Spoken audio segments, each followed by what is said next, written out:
வசனத்துக்குள்ளே வாருங்கள், வாசிக்கலாம்.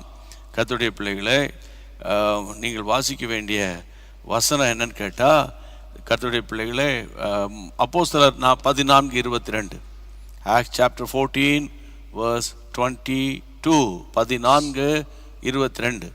சீஷருடைய மனதை திடப்படுத்தி விசுவாசத்திலே நிலைத்திருக்கும்படி அவர்களுக்கு புத்தி சொல்லி, நாம் அநேக உபத்திரவங்களின் வழியாய் தேவனுடைய ராஜ்யத்தில் பிரவேசிக்க வேண்டும் என்று சொன்னார்கள். இன்னைக்கு யூடியூப்ல பார்த்துருப்பீங்க, ஏன் உபத்திரவம், அல்லாவிட்டால் உபத்திரவம் ஏன் என்ற ஒரு தலையங்கம் அதில் இருந்திருக்கும். உபத்திரவனாலே ஆடி போகுது, அதில் வேறு ஏன்னு வர கேள்வி வேறு கேட்குறீங்களா நீங்கள்? அப்படி நீங்கள் கேட்க நினைக்கலாம். என் அன்பு தேவனுடைய பிள்ளைகளே, ஆனால் 100% விசுவாசிகளும் ஊழியக்காரங்களும் பலவிதமான உபத்திரவத்தின் வழியாக தான் நம்ம போய்கிட்டு இருக்கிறோம். இதன் மத்தியில் என் மீட்பர் உயிரோடு இருக்கிறார், அவர் நடத்துவார் என்று நம்ம சொல்கிறோம், உண்மைதான். ஆனால் இந்த உபத்திரம் ஏன்யா? இந்த உபத்திரம் ஏன்?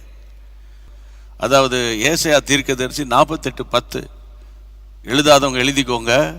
அது உபத்திரவத்தின் குகையில் தான் நம்ம தெரிஞ்சுக்கிறாராம்.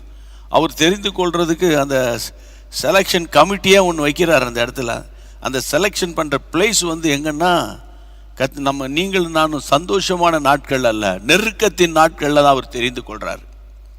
அப்புறம் யோபு சொல்கிறார் 30:15 உபத்திரவத்தின் நாட்கள்ன்றார்.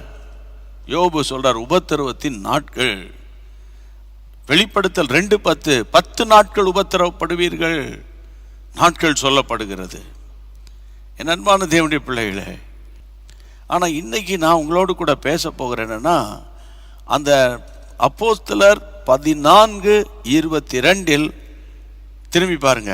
14:22 அந்த வசனத்தில் அநேக உபத்திரவங்களின் வழியாய், அண்டர்லைன் பண்ணிக்கோங்க அந்த இடத்துல.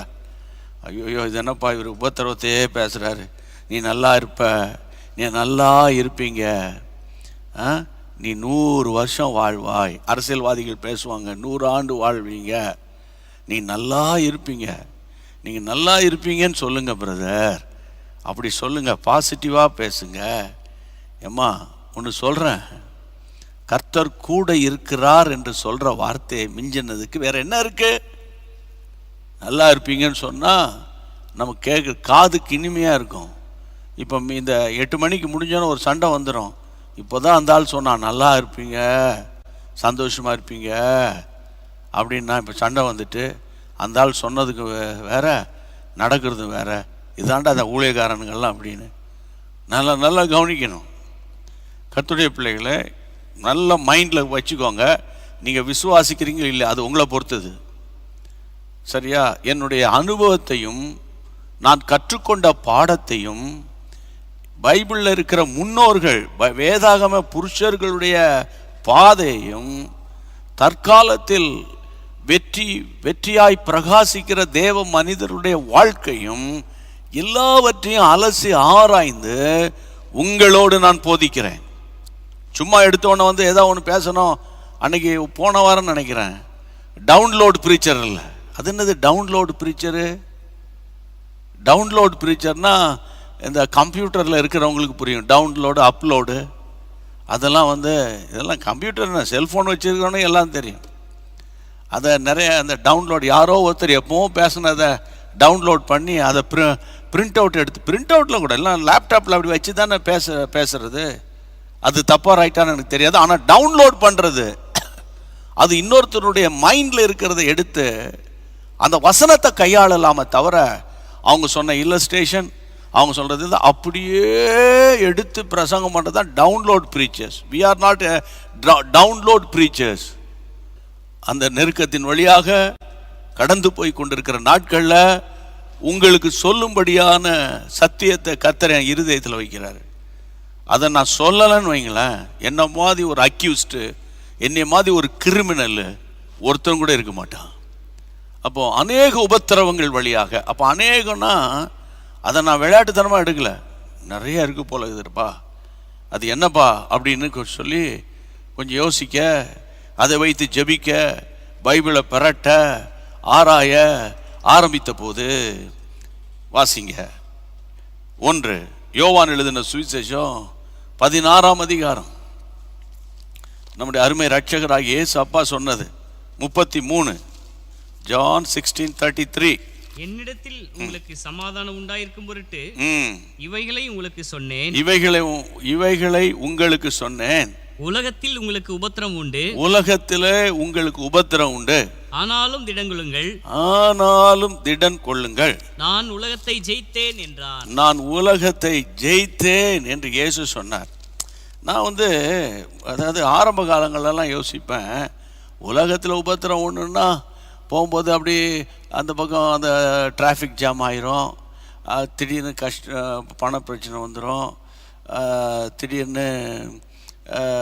திடீர்னு ஒரு தட்டி கீழே விழுவோம், கால் அடிபட்டுரும், அப்புறம் திடீர்னு தேவைகள் வந்துடும். இந்த மாதிரி தான் நான் நினைத்தேன். அப்படி பார்த்தா எல்லாருக்கும் தான் இருக்குது, நமக்கு மட்டுமா இருக்குது? பக்கத்து வீட்டுக்காரங்க இயேசு அறியாத இந்து நண்பருக்கு இருக்குது, ஏற்ற வீட்டுக்காரர் இஸ்லாமிய நண்பருக்கு இருக்குது, இல்லை? அப்போ எல்லாருக்குமே இருக்குது. ஆனால் ஆழமான சத்தியத்தை அறிந்து கொள்ளுங்கள். ஆண்டவராய் இயேசு சொன்ன வார்த்தை, அதாவது உலகத்தில் உங்களுக்கு உபத்திரவம், உலகத்தில் உங்களுக்கு உபத்திரவம் உண்டு. இதை வாசிக்கும் போது டக்குன்னு வாங்க, அது கர்த்தருடைய பிள்ளைகளே 1 கொரிந்தியர் 2ஆம் அதிகாரம். ஆமென். 1 கொரிந்தியர் 2ஆம் அதிகாரம் 12ஆம் வசனம். ஆமென். உலகத்தின் ஆவியை பெறாமல், உலகத்தின் ஆவியை பெறாமல் தேவனால் அருளப்பட்டவைகள் அறியும்படி தேவனிடத்திலிருந்து புறப்படுகிற ஆவியை பெற்றோம். நல்லா கவனிக்கணும். உலகத்தில் உபத்திரம் உண்டுன்னா, ஆமா பிரதர் காய்கறி விலை உயர்ந்து போச்சு, ஆமா பிரதர் வீட்டு வாடகை கொடுக்கல, ஆமா பிரதர் ஃபீஸ் கட்டல, அதெல்லாம் பொதுவான உபத்திரவங்கள். ஆனால் நான் உங்களோடு பேசுகிற சத்தியம் என்னன்னா, இயேசுவை நேசிக்கிறவனுக்கு வருகிற உபத்திரவங்கள். அதானா இங்கே ஒரு பாயிண்ட்டு. நீங்க போய் உங்க பாஸ்டரை பார்த்து கேட்குறீங்க, சார் என்ன கேட்குறீங்க, நீங்க பேச உங்களமா தான் ஜெபிக்கிறேன், நெகேமியா ஜெபத்தில் இருக்கிறேன், சரியா? அப்புறம் மிட் நைட் ப்ரேயர் வாரியராக இருக்கிறேன், தேசத்துக்காக ஜெபிக்கிறேன், மோகன்சி அண்ணனுடைய ஜெபிக்கலாம் வாங்க நிகழ்ச்சியை ஒரு நாள் கூட மிஸ் பண்ணுறது இல்லை, நான் ஜாமக்காரன் ஜெபத்தில் இருக்கிறேன், அப்படிலாம் இருக்கிறேன். ஆனால் எனக்கு ஒரே போராட்டமாக இருக்குன்னு. இப்போ ஒரு சாட்சியை நான் இன்னைக்கு பாதி தான் வாசித்தேன், இன்னொரு பாதி வாசிக்கலை, டைம் இல்லை, டைம் கான்ஷியன்ஸில் இப்போ போயிட்டேன் நான். நம்ம நெகேமியா ப்ரேயர் டீமில் இருக்கிற ஒரு கணவன் மனைவியும் ஆமாம் கடைக்கு போயிருக்காங்க, காய்கறிலாம் வாங்கிக்கிட்டு திடீர்னு வண்டி வாப்ளிங் ஆகிருக்கு. வாப்ளிங்னா என்னது, அப்படி இப்படி தடுமாறுது. உடனே ஒரு கடையில் கொண்டு போய் மோட்டார் சைக்கிள் கடையில் விட்டுக்கிட்டு, ஏதோ டயர் பஞ்சர் ஆயிடுச்சு போல், கொஞ்சம் பஞ்சர் பாருங்கள் சார்னு. அவன் பார்த்துட்டு சொல்கிறான், சார் எப்படி நீங்கள் வந்தீங்க, உங்கள் வீலினுடைய நட்டே கலண்டு போய் கிடக்குது, வீலை வண்டியை விட்டு பிச்சுட்டு போக வேண்டிய சூழ்நிலையில் நீங்கள் எப்படி சார் ஓட்டிகிட்டு வந்தீங்கன்னு கேட்குறாங்கண்ணா. ஒருவேளை அவர் தன் மனைவியோடு அந்த பயணத்தில் இருக்கும்போது அந்த நட்டு கலண்டு இருந்துச்சு வைங்க, வீல் தனியாக போயிருந்துச்சுன்னு வைங்க, அப்புறம் உயிர் தான் போயிருக்கோம். பார்த்தீங்களா, ஆபத்து காலத்தில் தேவன் எப்படி அனுகூலமான துணையுமாக இருக்கிறார். கையை வைத்து ஸ்தோத்திரம் பண்ணின ஆண்டவருக்கு. இந்த உலகத்தில் உங்களுக்கு உபத்திரம் உண்டு அப்படின்னா, ஆமாம் உனக்கு உபத்திரம் எனக்கு உபத்திரம், யாருக்கு தான் உபத்திரம் இல்லை, யார் தான் கடன் வாங்கலை? இந்தியாவே பல கோடி லட்ச கோடி கடனில் இருக்குது, உலக வங்கிக்கு பெரிய கடன் சொல்லிட்டப்போ அப்படின்னு சொல்லிட்டு இருக்காதீங்க. அந்த வசனத்தின் ஆழம் என்ன தெரியுமா, நாங்கள் உலகத்தின் ஆவியை பெறாமல். அப்போ இந்த உலகத்தில் நீங்களும் நான் இருக்கிற வரைக்கும் பிரதர்ஸ் அண்ட் சிஸ்டர்ஸ், விசுவாசிகளுக்கு பேசுகிறேன், மற்றவங்களுக்கு புரியாது. அதாவது இப்போ நான் பேசுகிற சத்தியம் என் பாரம் என்ன தெரியுமா, ஊழியர்கள் கஷ்டப்படுறாங்க, எவ்வளோ ஜெபிக்கிறோம் பிரதர், என் பிள்ளை ரட்சிக்கப்பட மாட்டேங்க, ஆமாம் கர்த்தருடைய ராஜ்யத்துக்கு பிரயோஜனமாக வர மாட்டேங்க, விசுவாசிகள் எவ்வளோ போராடுறோம், என் கூட்டத்துக்கு வரமாட்டான், ஆலயத்துக்கு வரமாட்டேங்கிறான், எங்களுக்கு ஒரு சவாலாக இருக்குது, மருமகாலால் சவாலாக இருக்குது. ஒரு பக்கம் ஜெபம் உபவாசம் காணிக்கை தசமபாகம் எல்லாம் இருக்குது, ஆனால் இன்னொரு பக்கம் உபத்திரவம் இருக்குது. அப்படிப்பட்ட மக்களுக்கு தான் இன்றைக்கி என் பிரசங்கம் புரியுமே தவிர மற்றவங்களுக்கு இந்த உபத்திரத்தை பற்றி பேசுகிறாருப்பா, ஆசீர்வாதத்தை பற்றி பேசலப்பா, ஆசீர்வாதத்தை பற்றி பேசலை. நீங்கள் ஆழமாக சிந்திச்சு பார்த்தீங்கன்னா உபத்திரவத்தை கண்டுபிடிச்சிட்டோன்னா அந்த உபத்திரவத்தை நீங்கள் மேற்கொண்டுருவீங்க. உலகத்தில் உங்களுக்கு உபத்திரம் உண்டு. அப்போ நேராக நான் போனேன் 1 கொரிந்தியர் 2ஆம் அதிகாரத்தில் 12ஆம் வசனத்தில், நாங்களோ உலகத்தின் ஆவியை பெறாமல். இந்த உலகத்தில் ஒரு ஸ்பிரிட் இருக்குது, இந்த உலகத்தின் ஆவி. அந்த உலகத்தின் ஆவியை ஒருத்தன் கண்டுபிடிச்சாதான் அந்த ஆவியின் மூலமாய் வருகிற உபத்திரவங்களை அவன் மேற்கொள்ள முடியும். உலகத்தின் ஆவி அப்படின்னு பவுல் எழுதுகிறார். திரும்பி அந்த ஸ்கிரீன்ல போடுங்க, அந்த வசனத்தை போடுங்க. நாங்கள் உலகத்தின் ஆவியை, the spirit of the world அப்படிங்கிறார். கர்த்தருக்கு ஸ்தோத்திரம். அப்போ பரலோகத்திலிருந்து அனுப்பப்பட்ட the spirit of God, spirit of the world, the spirit of the Lord, 2 இருக்குது. அப்போ ஒரு விசுவாசிக்குள்ள இந்த உலகத்தின் ஆவி போராடும், உலகத்தின் ஆவி போராடும். எனக்கு அன்பான கர்த்தருடைய பிள்ளைகளே, நீங்க வேதத்தை திருப்புங்க. மத்தேயு எழுதின சுவிசேஷம் 4ஆம் அதிகாரம், வேகமா, Matthew chapter 4 verse 8 வாசிங்க, வாசிங்க வாசிங்க. 4:8 வாசிங்களேன். இவ்வளவு நேரமா? மறுபடியும் பிசாசு அவரை மிகவும் உயர்ந்த மலையின் மேல் கொண்டு போய், மறுபடியும் பிசாசு இயேசுவை மிகவும் உயர்ந்த மலையில் கொண்டு போய் உலகத்தின் சகல ராஜ்யங்களை அவைகள் மகிமை அவருக்கு காண்பித்து சாஷ்டாங்கமாய் விழுந்து என்னை பணிந்து கொண்டால் இவைகளெல்லாம் உமக்கு தருவேன். உலகத்தின் ஆவியினுடைய சேஷ்ட, உலகத்தின் ஆவியினுடைய கிரிய ஆண்டவராக இயேசுவை அந்த அந்த அந்த பிசாசு கொண்டு போய், பைபிளில் வாசிக்கிறோம் 8ஆம் வசனத்தில், உயர்ந்த மலையில் கொண்டு போய் நிறுத்துகிறது, உயர்ந்த மலையில் நிறுத்துகிறது. அந்த அந்த உலகத்தின் சகல ராஜ்யங்களையும் அதன் மகிமையெல்லாம் காட்டுது. சில ஆள் சொல்கிறேன், சில ஆட்கள் அமெரிக்காவில் அமெரிக்க ஆவியை பார்த்து மயங்கி இருப்பான். அப்பா யூஎஸ் இங்கே தான் படிச்சிருப்பான், தண்டையார்பேட்டையில் வண்ணார்பேட்டையில் படிச்சிருப்பான், திருநெல்வேலி தூத்துக்குடியில் படிச்சிருப்பான், அல்லது சிவகங்கையில் ராமநாதபுரத்தில் படிச்சிருப்பான், அல்லது நம்ம திருவள்ளூர் மாவட்டம் பெரியபாளையத்தில் படிச்சிருப்பான். அவன் திடீர்னு அமெரிக்கா போயிருப்பான், அல்லது லண்டன் போயிருப்பான், அல்லது பக்கத்து ஊர் சிங்கப்பூருக்கு போயிருப்பான். சே, சிங்கப்பூரா அது, சென்னையா சி அப்படின்னு பேசுவானுங்க. இந்தியாவா, மனுஷன் இருப்பானா? இத்தனை வருஷம் யார்டா இருந்தது இங்கே? யார் இருந்தது? ஆமாம், இந்தியாவில் 140 கோடி பலவிதமான கலாச்சார மக்கள், பலவிதமான இன ஜாதி மக்கள், ஆயிரக்கணக்கான குழுக்கள், மக்கள் குழுக்கள், இல்லை எத்தனை லாங்குவேஜஸ், எத்தனை மதங்கள், எத்தனை இதெல்லாம் வச்சு கட்டி இழுத்து கொண்டு போகிற பிரைம் மினிஸ்டருக்கு எவ்வளோ தலைவேதனை, உள்துறைக்கு எவ்வளோ தலைவேதனை, பிரசிடென்ட்டுக்கு எவ்வளோ தலைவேதனை, தமிழ்நாட்டை இழுத்துக்கிட்டு போகிறத மு.க. ஸ்டாலினுக்கு எவ்வளோ தலைவேதனை இருக்குது. இல்லை, எனக்கு அன்பான தேவனுடைய பிள்ளைகளை, சிங்கப்பூரியன்ஸ் வருத்தப்பட்டுறாதீங்க, தமிழ்நாடு அளவு கூட கிடையாது. என்ன சொல்கிறீங்க? அப்போது அவ்வளோ நேரடியாக நிறைய என்கிட்டே பேசியிருக்காங்க. இப்பா சூப்பர்ரா, அது சூப்பர்ரா, இது சூப்பர்ரா. இப்போ ஜீசஸ் கிரைஸ்ட்டை கொண்டு போய் மேலே உப்பரிகளை நினைத்து அந்த வசனத்தில் வாசித்து பார்த்தா, அதாவது மலையின் மேல் கொண்டு போய் உலகத்தின் ராஜ்யங்களை எல்லா கண்ட்ரியும் காட்டுறானா, காட்டியது மகிமையை காண்பித்து சொல்றா, நீ சாஷ்டாங்கமா விழுந்துட்டா இவைகளை உனக்கு கொடுத்துருவேன். உலகத்தின் ஆவி வந்துடும். நீ என்னை பணிந்து கொண்டால் உலகத்தின் ஆவி வந்துடும். அப்போ உலகத்தின் ஆவி என்னன்னா உலக காரியங்களை காட்டுறது.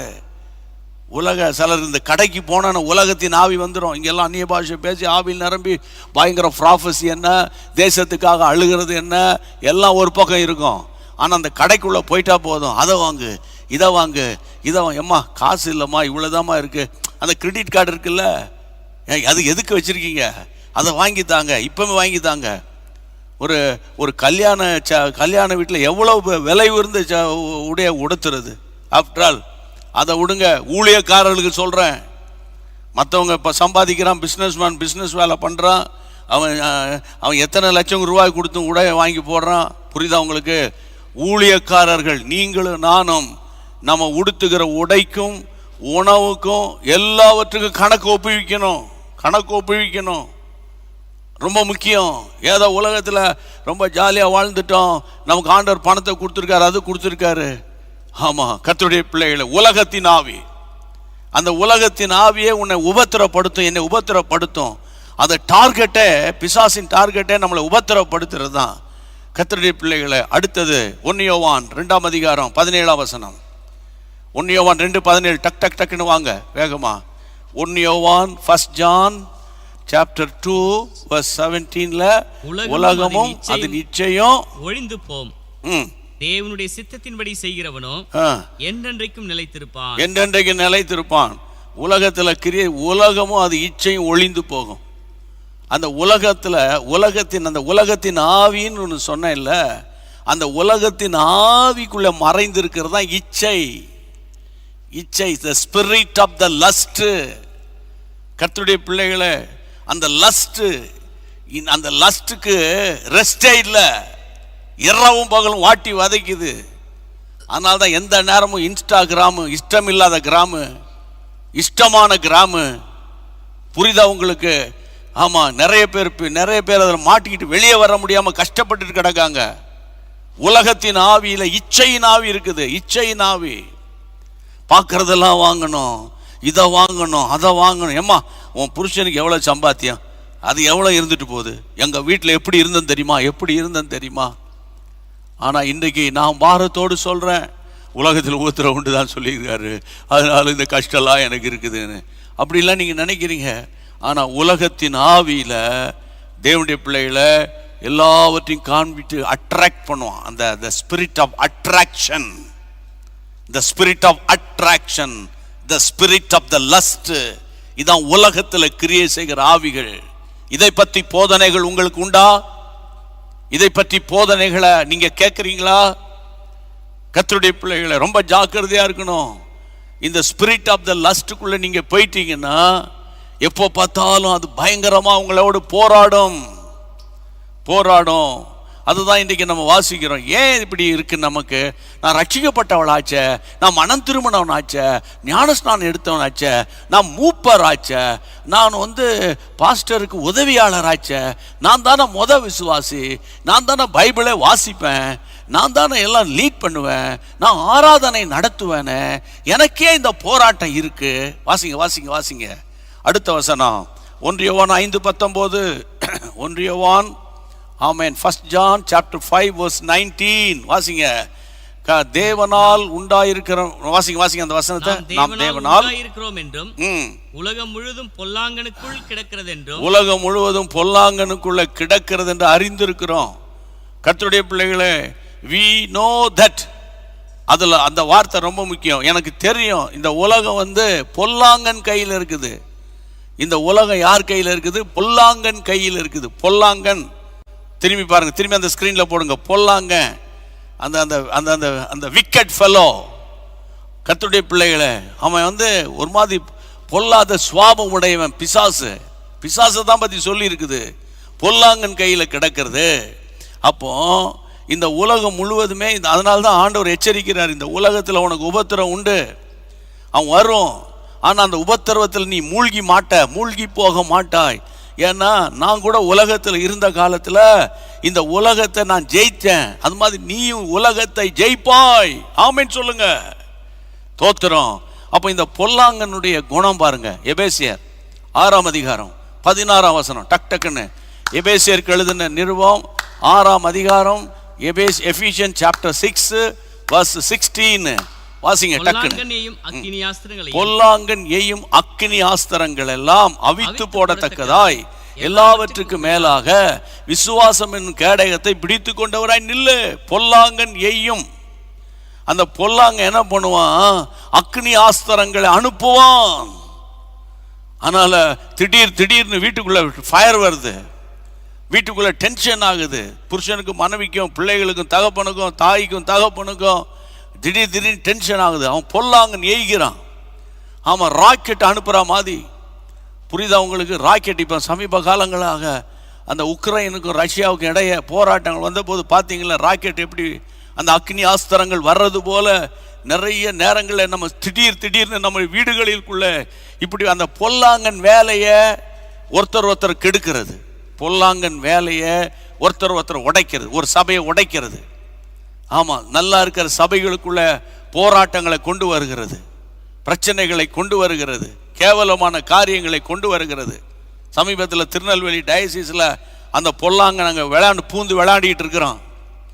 அதை பிஷப் முதல்ல செக்ஸ்டன் வரைக்கும் அடையாளம் கண்டுபிடிச்சாங்கன்னா அங்கே மீடியாக்கள் வரமாட்டாங்க.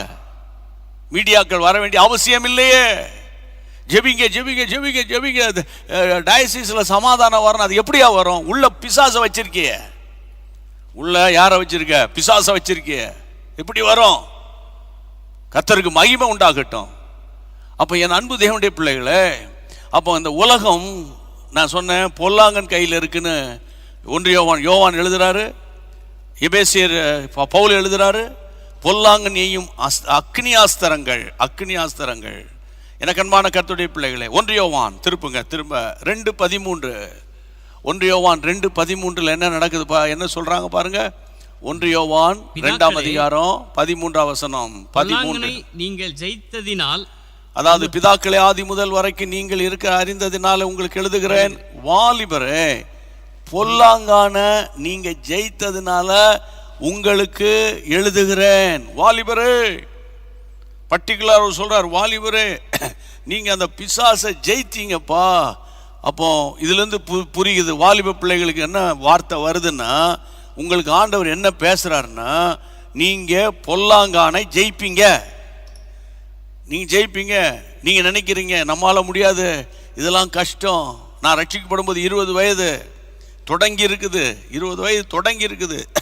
இந்த காலம் மாதிரி ஆன்லைனும் கிடையாது, ஆஃப்லைனும் கிடையாது, அதாவது லைஃப் லைனும் கிடையாது. ஒன்னே ஒன்று தான், பைபிள் மட்டும்தான், பிரிண்டட் பைபிள் மட்டும்தான் நம்மக்கிட்ட, வேற ஒன்றுமே கிடையாது. ஆனால் கர்த்தருடைய பிள்ளைகளை இம்மட்டும் ஓடுவதற்கு கிருபை செய்திருக்கிறாரே. தைரியமா இருங்க வாலிபர்கள். ஐயோ இது இப்படி இருக்குது, அது அப்படி இருக்குது, ஃப்ரெண்ட்ஸ் விடமாட்டாங்க,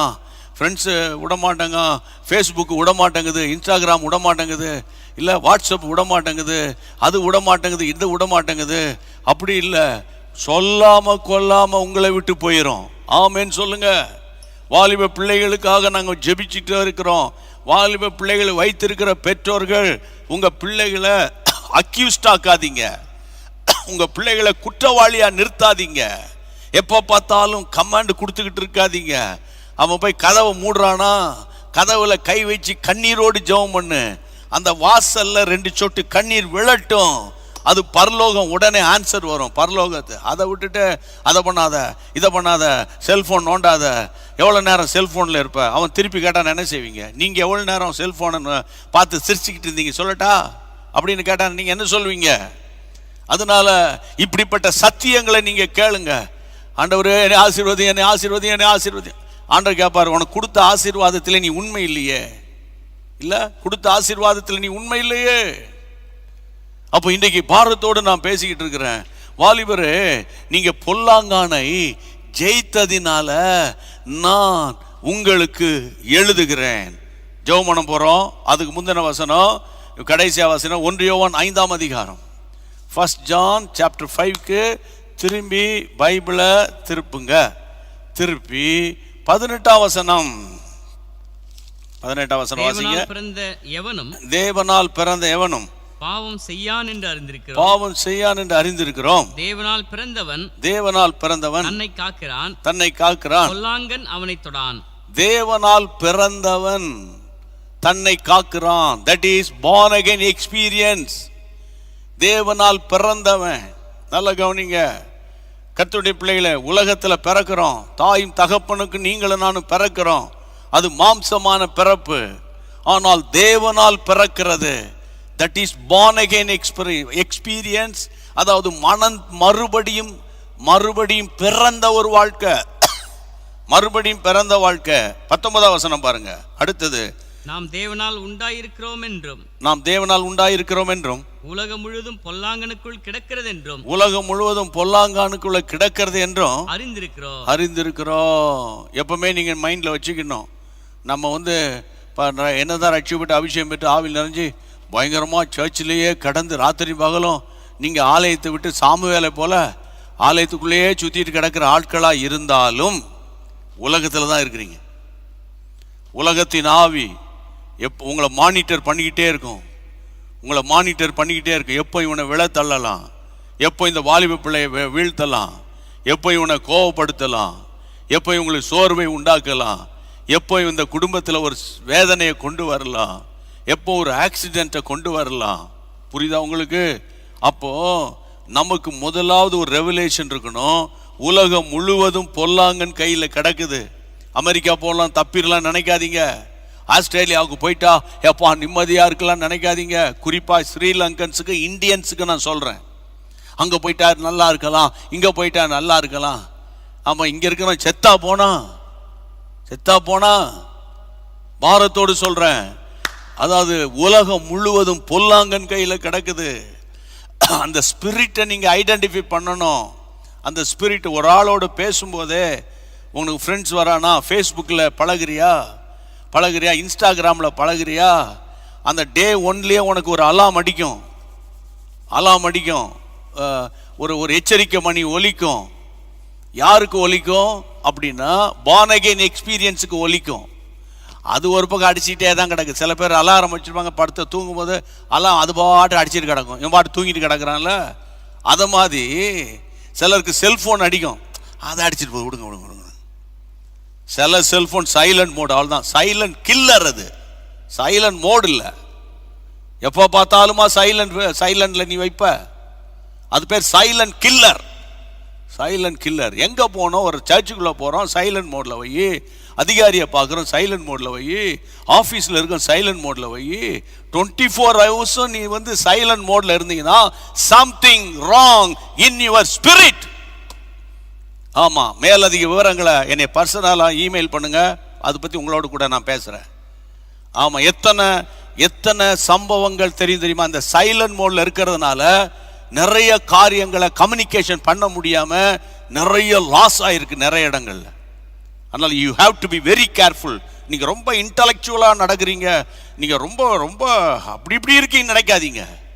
பாரத்தோடு சொல்கிறேன், கடைசி காலத்தில் இதெல்லாம் உலகத்தின் ஆவி.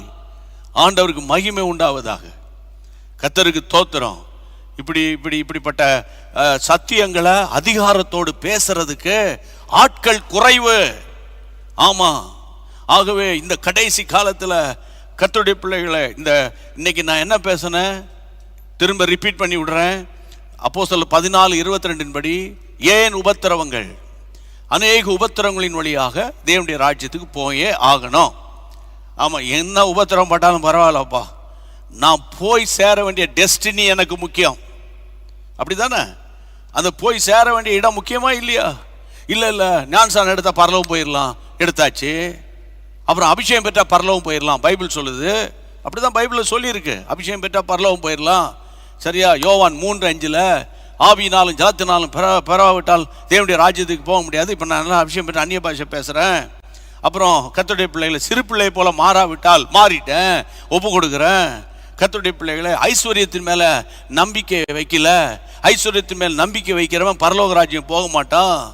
அது மார்க் 10ஆம் அதிகாரம் பைபிளில் வாசிக்க 24-25. நான் நம்பிக்கை வைக்கல, பரலோகம் போயிடுவேன். அப்புறம் மத்தேயு 7:21, அதாவது தேவனுடைய சித்தத்தின்படி செய்யாமல் கர்த்தாவே என்று கூப்பிடுகிறவன் பரலோக ராஜ்யத்துக்கு வரமாட்டான். ஆமென். Okay, praise God. இதெல்லாம் நான் பாஸ் பண்ணிட்டேன். What about Acts chapter 14:22? அது ஏன் அங்கே எழுதி வச்சிருக்குது? அதனால நீங்கள் சில சொல்லுவாங்க, எப்போ பார்த்தாலும் போராட்டமாக இருக்குது, கொஞ்சம் ஜெபிச்சு பாரு. எப்போ பார்த்தா போராட்டமாக இருக்குது, ஏதாவது பிசாசு உள்ள நுழைஞ்சிட்டானா பாரு. எப்போ பார்த்தாலும் ஒரு சாபமாக இருக்குமா பாருன்னு சொல்கிறவன் எல்லாம் பெந்தேகோஸ்காரன அல்லது அபிஷேகம் பெற்றவங்க, ஆவிக்குள்ளாக நிரம்புகிற சிஎஸ்ஐ ஆட்கள். இப்படி அதாவது இந்த வசனங்களை தெரிந்து ஆவிக்குள்ளாக நிரம்பி ஜெபிக்கிறவங்க இப்படிப்பட்ட வார்த்தையை பேசுவான். காரணம், அவனுக்கு தெரிந்ததெல்லாம் ஒரு போர்ஷன் தான். பிளெஸிங் தான் தெரியும். அதாவது கர்த்தருடைய பிள்ளைகளை, அதாவது ஒரு காயினுக்கு 2 பக்கம் இருக்கு. அப்போ 2 பக்கமும் சரியா இருந்தா தான் அந்த காயின் செல்லுபடி ஆகும். கிறிஸ்டியானிட்டியில கர்த்தருடைய பிள்ளைகளை, தேவனுடைய பிள்ளைகளுக்கு 2 பக்கம் இருக்கு. ஒன்னு பிளெஸிங், இன்னொரு பக்கம் ட்ரிபுலேஷன். இந்த 2யும் பேலன்ஸ்டா நீங்க கொண்டு போனீங்கன்னா ட்ரிபுலேஷன் உங்களை மேற்கொள்ளாது. ஆமென். போராட்டம் உங்களை மேற்கொள்ளாது. எனக்கு அப்பா இல்லை, அம்மா இல்லை, நான் ரொம்ப தடுமாறிக்கிட்டு இருக்கேன், கல்யாணம் பண்ணி வைக்கிறதுக்கு ஆள் இல்லை, இந்த மாப்பிள்ளையை சூஸ் பண்ணலாமா வேண்டாமான்னு பயமாக இருக்குது. ஆமாம், ஏற்கனவே உபத்திரவம், ஏற்கனவே கஷ்டம், ஏற்கனவே நெருக்கம், ஏற்கனவே நாங்கள் எங்கள் வீட்டில் நிம்மதி இல்லாமல் இருக்கிறோம், எங்கள் வீட்டில் எல்லாமே இருக்குது ஆனால் ஒன்றும் இல்லை. இப்படிப்பட்ட நேரங்களில் தடுமாறுகிற தேவ பிள்ளையே, குறிப்பாக யங்ஸ்டர்ஸ், தம்பி தங்கச்சி, கர்த்தர் உன்னோடு கூட இருந்து உன்னை நடத்துவார், தைரியமாயிரு. ஆமேன், ஆமேன், ஆமேன். எல்லாம் கையை உயர்த்தி ஜெபம் பண்ணலாமா? ஆண்டவரே, அநேக உபத்திரவங்கள் வழியாகத்தான் உம்முடைய ராஜ்யத்துக்கு போகணும். உபத்திரவத்தின் குகை தான் நீர் தெரிந்து கொள்கிற இடம். ஆமாப்பா, வெளிப்படுத்தல் 2:10 10 நாட்கள் உபத்திரப்படுவீங்கன்னு சொல்லியிருக்குப்பா. ஆமாப்பா, அன்னைக்கு பழைய ஏற்பாட்டு பரிசுத்தவான்கள் யாத்திராகமம் 3:7 என் ஜனங்களின் உபத்திரவத்தை நான் பார்த்தேன் என்று சொன்னீர் ஆண்டவரே. அப்பா, எத்தனையோ பரிசுத்தவான்கள் உபத்திரப்பட்டிருக்கிறாங்கப்பா. ஆமாம், தாவீது சொல்றாரு, நான் உபத்திரவப்பட்டது எனக்கு நல்லதுன்னு சொல்றாருப்பா. இப்போ யாரெல்லாம் ஐயோ இந்த உபத்திரவம், இந்த வேதனை, இந்த மரண பிரிவு, இந்த இழப்பு, இந்த சஞ்சலம், இந்த கஷ்டம், இந்த பண போராட்டம், ஆண்டவரே திருமணம் தான் ஒழுங்கு பண்ணிவிட்டோமே, ஐயோ என்ன பண்ண போறோன்னு தெரியலையே, ஆமா ஆண்டவரே என்ன செய்ய போறேன்னு தெரியல, கடன் வாங்கிட்டேனே, கடன்காரன் நெருக்கிறாங்களே, என்ன செய்ய போறேன்னு தெரியல என்று போராடுகிறவர்களுக்காக நான் ஜெபிக்கிறேன்ப்பா. ஒரு வழியை காட்டுங்கப்பா, வழி காட்டுங்கப்பா, வழி காட்டுங்கப்பா, வழி காட்டுங்கப்பா. இயேசுவின் நாமத்தினால ஆண்டவரே, இந்த உபத்திரவம் அதிசீக்கிரத்தில் நீங்கிரும்பா. இது ஒரு லேசான உபத்திரவம் தான் அப்படின்னு பைபிளில் சொல்லியிருக்குப்பா. அந்த வசனத்தை தான் நாங்கள் நம்புகிறோம். இப்போது படும் பாடுகள், இப்பொழுது படும் பாடுகள் இனி வரும் மகிமைக்கு ஒப்பானவை அல்லவே. உலகத்தின் ஆவியை குறித்த சில வசனங்களை உம்முடைய பிள்ளைகளுக்கு சொல்லி, அந்த உலகத்தின் ஆவி உம்முடைய பிள்ளைகளை மேற்கொள்ளாதபடி உலகத்தை ஜெயிக்க உம்முடைய பிள்ளைகளுக்கு நீர் உதவி செய்ய வேண்டும் என்று ஆண்டவரே ஜெபிக்கிறோம்ப்பா, ஒப்பு கொடுத்து ஜெபிக்கிறோம்ப்பா. ஆமாப்பா, உமக்கு தோத்திரம். இந்த ஜெபத்தை கேட்டபடினால உம்மை நன்றியோடு தோத்தரிக்கிறோம்ப்பா, தோத்தரிக்கிறோம்ப்பா, தோத்தரிக்கிறோம்ப்பா. உலகத்துக்குரியவைகள், உலகத்துக்குரியவைகளே பேசிட்டு கிடப்பாங்க. ஆமாப்பா, உலகமும் அவங்களுக்கு செவி கொடுக்கணும் பைபிள் சொல்லுது. நாங்க உலகத்துக்குரியவர்கள் அல்ல, உன்னதத்துக்குரியவர்கள். உன்னதத்துக்கு அடுத்த காரியங்களை பேசுறோம்ப்பா.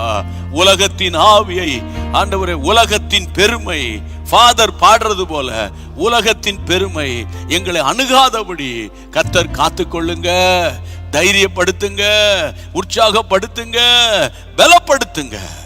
இயேசுவின் நாமத்தில் கலக்கம், பயம், the spirit of depression போவெளிய இயேசுவின் நாமத்தில். பிள்ளைகள் கர்த்தரால் போதிக்கப்பட்டிருக்கட்டும். சமாதானத்தின் தேவன் கூட இருங்க, கர்த்தரே நடத்துங்க. ஹல்லேலூயா. கர்த்தர் ஜெபத்தை கேட்டபடியால் உமக்கு ஸ்தோத்திரம், ஸ்தோத்திரம், ஸ்தோத்திரம், ஸ்தோத்திரம். இயேசுவின் நாமத்தில் பிதாவே, ஆமென். எல்லாரும் சேர்ந்து சொல்வேன், ஆத்துமாவே கர்த்தரை ஸ்தோத்திரி, என் முழு உள்ளமே பரிசுத்த நாமத்தை ஸ்தோத்திரி, என் ஆத்துமாவே கர்த்தரை ஸ்தோத்திரி, கர்த்தர் செய்த சகல உபகாரங்களை மறவாதே. ஆமென்.